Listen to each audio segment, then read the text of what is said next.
आज के इस वीडियो में आप सभी के लिए दो महत्वपूर्ण प्रश्न जो प्रॉफिट एंड लॉस का लेकर आई हूँ। ये एसएससी जैसे कि CGL, CHSL, CPO, MTS, GD और रेलवे, इन सभी एग्जाम्स के लिए इम्पॉर्टेंट ये वीडियो है।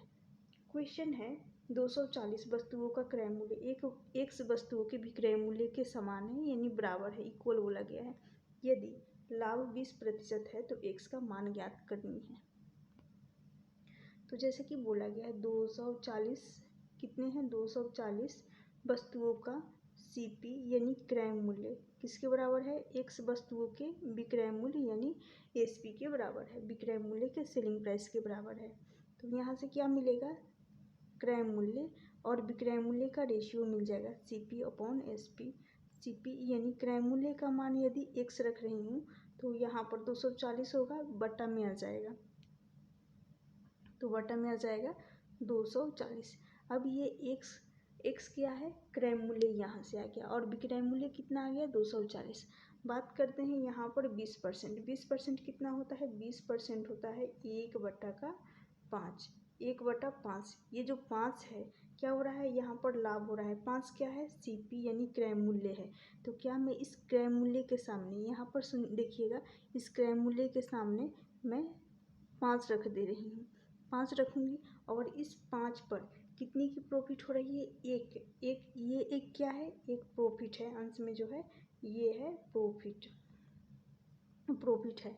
तो आप सभी को पता होगा जब प्रॉफिट और क्रय मूल्य को मिला देंगे, प्रॉफिट और सीपी को ऐड कर देंगे तो सेलिंग प्राइस बन जाएगा, यहाँ से 6 हो जाएगा सेलिंग प्राइस। तो सेलिंग प्राइस के सामने 6 रख दिए।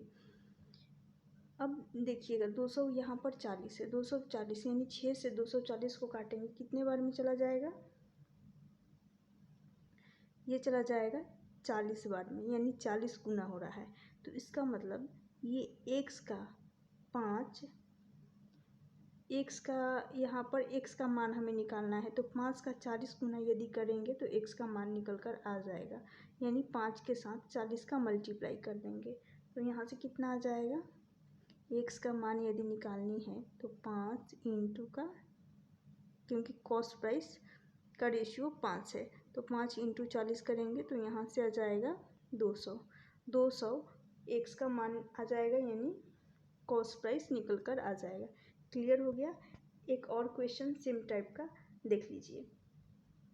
196 रुपये, 196 वस्तुओं का क्रय मूल्य, यहाँ पर रुपये नहीं दे रखा है, 196 वस्तुओं का क्रय मूल्य एक वस्तुओं के विक्रय मूल्य के समान है। यदि लाभ 40% है तो एक्स का मान निकालना है, यानी यहाँ पर 196 वस्तु हैं, कितना है, इसका क्रय मूल्य सीपी 196 वस्तु का क्रय मूल्य जो कि बराबर हो जाएगा एक्स वस्तु के विक्रय मूल्य सेलिंग प्राइस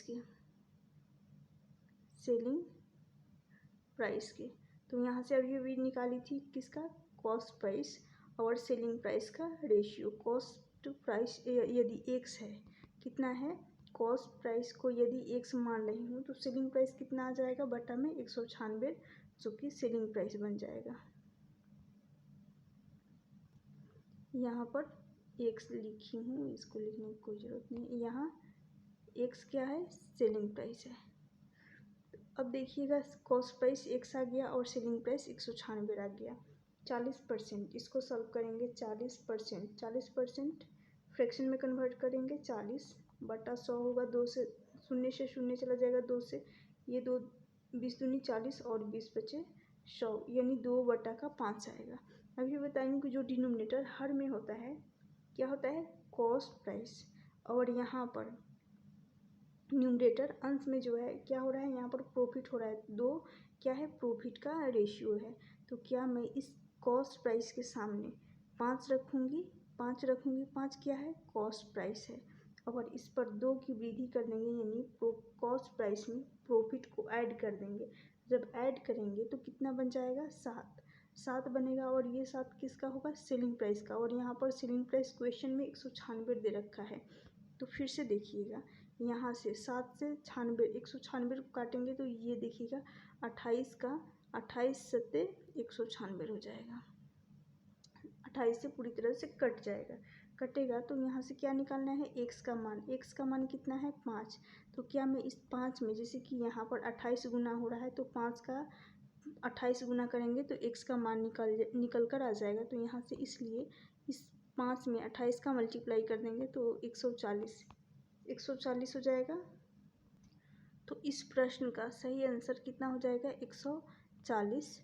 ऑप्शन डी हो जाएगा इस प्रश्न का करेक्ट आंसर।